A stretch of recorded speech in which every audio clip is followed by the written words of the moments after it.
Good morning, this is Jeff with Sewer Tech Northwest. We are at 3720 Southwest 93rd Avenue here in Portland. I describe everything as if you're standing in the street facing the front of the house or facing into the property from the road in general. So we're on the right side of the house here. We have a 4-inch cast iron cleanout. We're going to check the overall condition and serviceability of the sanitary sewer line. Water is running. We're going to zero out here at the base of the cleanout, which we've already done. Off we go here, and it looks like right as we drop in, I've got kind of a nasty light glare on my screen right now, but even shading it with an umbrella, got just a hard glare. I may have to review some of this, but we do have a root penetration right out of the gate there, and it looks like the line swaps over to transite concrete immediately as we drop in. Now, transite is a little bit different than regular aggregate concrete. It's got the scary asbestos word, but it really isn't meaningful, being that it's buried underground. Rather than having aggregate rock in the mix, like your standard concrete does, it has asbestos fibers. So the beauty of this stuff is that it has far fewer pipe joints. They're about every 10 feet versus about every 2 to 3 feet in concrete. So less points for root penetration. The one big advantage to it is the stuff remains smooth throughout its lifespan. Up until the day it drops dead, it remains nice and smooth. It doesn't become super rough like normal concrete does, which will start causing blockages on its own because of that rough texture. It snags debris up. So anyway, we've got some stuff going on. The line's old. It's not unexpected to see things like roots at this, this juncture in time for this kind of pipe material. And I don't know if those roots are ever being maintained, or if that's a newer root intrusion we just went past there. And we're also, as we're going here, we're in some standing water. I'm also shoveling some debris in front of the camera. So once we let the line drain out, we'll be able to tell there if this is just a good old-fashioned belly here. There's quite a bit of standing water that we're in right now. Or if there's a debris dam. Right now it's looking more like a belly though. And so this is kind of off my next thing. You can see how the, as we were going there, and I'll point them out as we come back in, some of the joints are starting to give out.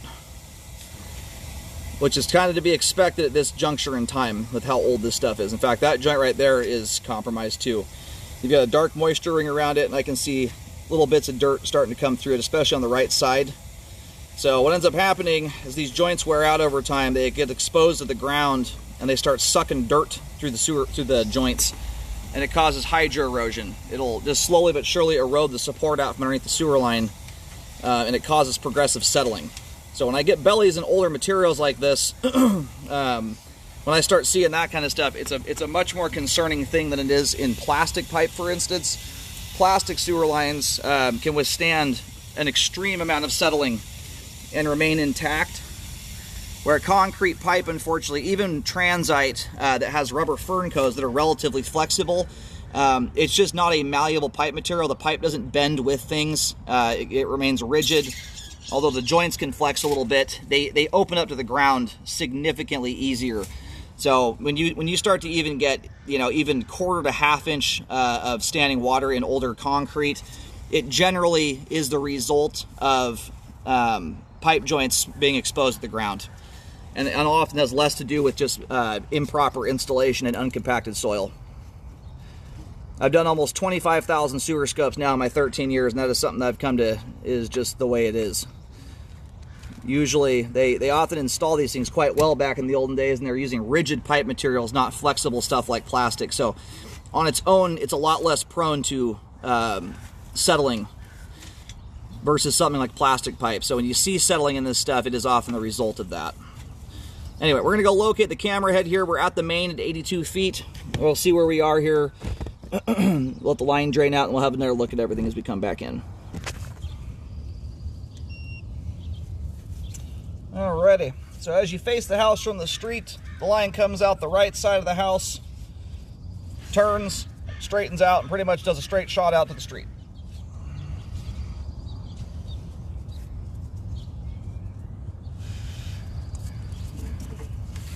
About 6 foot 6 inches deep there, and I apologize for my paint color. My supplier sent me the wrong paint here just the other day. I'm using red paint. It's kind of a brick red color. terracotta clay color. So you'll see my marking out there in the street. See a red T on the ground, or kind of a, it's not a T, a little bit of a Y. But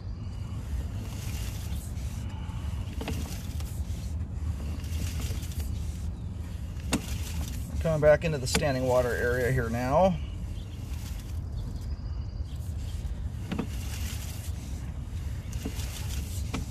So the belly doesn't go all the way up to the main lateral. However, on lines this age, I tend not to recommend spot repairs. It's just, after seeing it done thousands and thousands of times and what ends up being the result of it,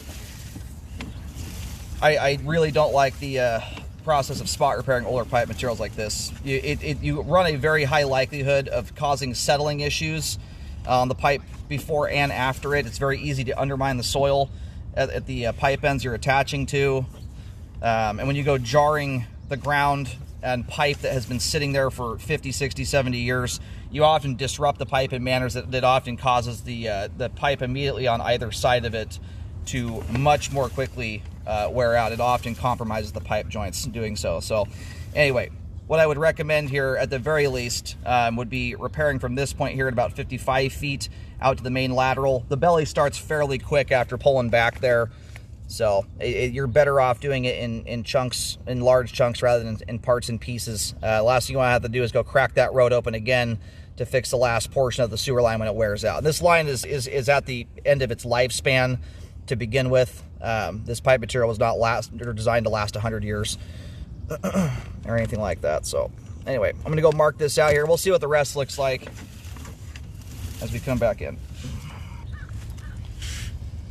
All right, so here I get a pretty nice locate. My depths are jumping around a bit though. My depths keep ranging from about 5 to 6.5 feet deep for some odd reason. I don't know if there's interference with some of the utility or what's going on there, but anyway, and that there is right about where the gate is, the big gate that leads into the side yard area.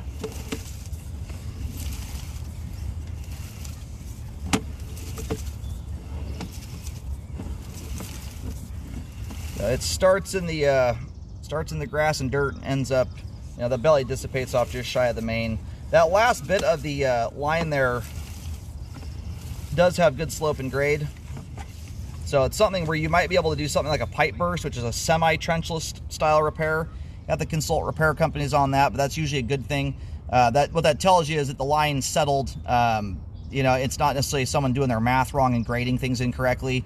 So what you're working with there, I believe you can attain your grade back without having to reconfigure everything.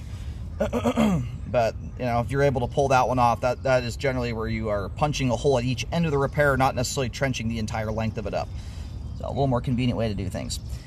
So here's, and I'm going to have to do a little reviewing of this. I've got just a horrible light glare, even shading my monitor with the umbrella. It's hard to see fine detail, especially at the pipe joints.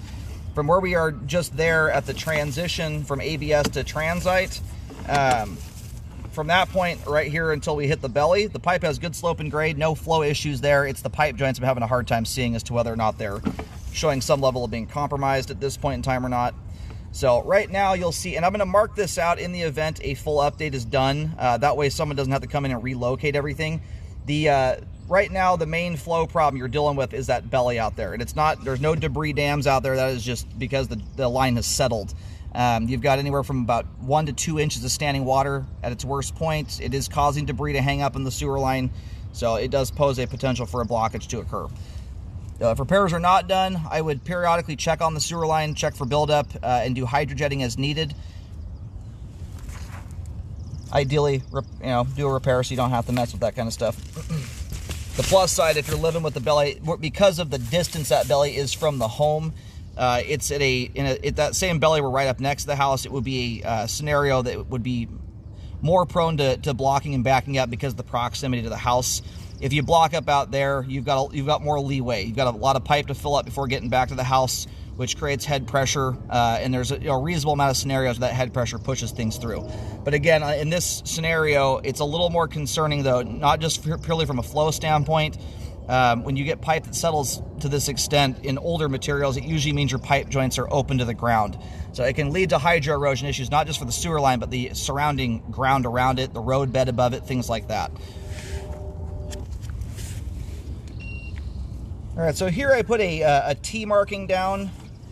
I'm trying to differentiate things up a little bit in the event you go after this in parts and pieces.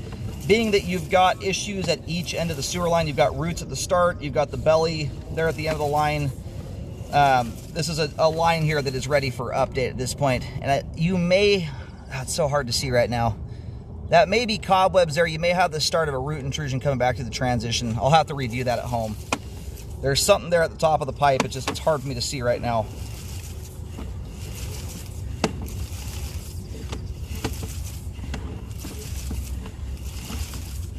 Anyway, you end up with a far better result out of an install when you do it all at once rather than in parts and pieces. A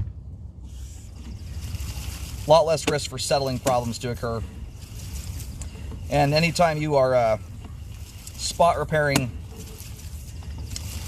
new pipe into old pipe and splicing it together, those transition joints are infinitely weaker to root intrusions than even the same old pipe materials were.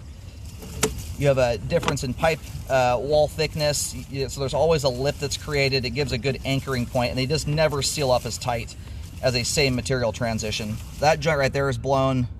You've got dirt coming through that one, moisture seeping through too at the top of the pipe. You may also have some smaller roots. It's hard to see that kind of stuff right now. And then obviously you've got a root intrusion right here at the start.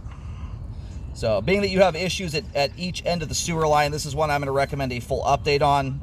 And that's realistically how I'd want to see it done. With problems at each end, it just makes sense to do it that way. If no repairs are done for some reason, I would periodically be jetting the sewer line to cut it out. Just be aware, an older line like this is only going to handle that kind of stuff so much. It's an older line that's getting pretty worn out at this point. And the cleaning process on its own can often beat the sewer line up. So it's just a good time to get her updated at this point. And so where I'm at currently is underneath the bamboo. I can't locate this. So I'm going to push out a little ways beyond the bushes and the little walking path here and mark that. But I'm going to recommend a full update here from the cast iron clean out to the main lateral. All right, so just on the other side of the little walking path here, about 2 foot 3 inches or so. And there's another marking I put on the other side, closer to the clean out. The marking closest to the clean out, I've just kind of eyeballed that one. It's a harder spot to locate, but it's running fairly straight there. That one's a little just guesstimated slightly, but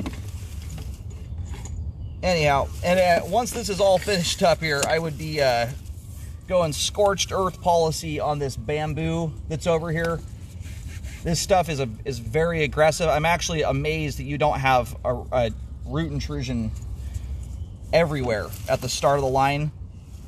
It's a very, very aggressive growing bush, and I have seen this stuff travel 100 feet from another neighbor's yard all the way over to someone else's sewer line before.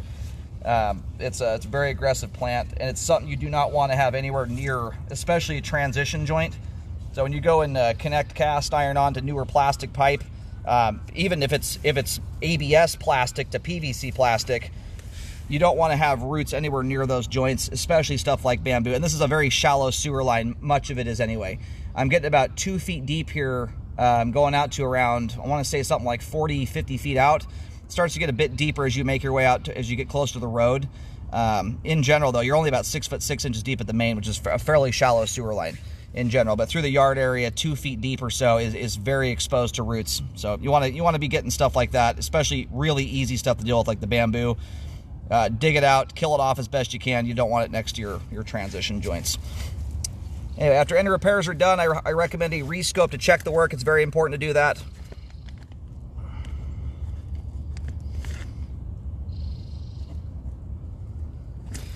Again, as an overview here, kind of a quick rundown. You've got multiple joints that are exposed to the ground. You've got at least 2 root intrusions in the sewer line at the start. You've got a significant belly at the end of the sewer line that likely has open pipe joints to boot on top of that. So good time to do a full update. When you do a rescope on this post-repair, if it's a trench style repair, make sure you do that rescope after the trench is closed. You know, even going into the roadway, you want to compact the dirt, get it ready for a concrete pour, but don't put concrete over top of it yet. You want to check the line when it has a load on top of it to make sure nothing's settled and shifted, and then go do your concrete pours and things like that over the top of it. But you do not want to scope a line when the trench is open. Repair guys like to do that to check stuff, but you're looking at everything in theory at that point until you put, you know, 2 to 6 feet of earth on top of the line.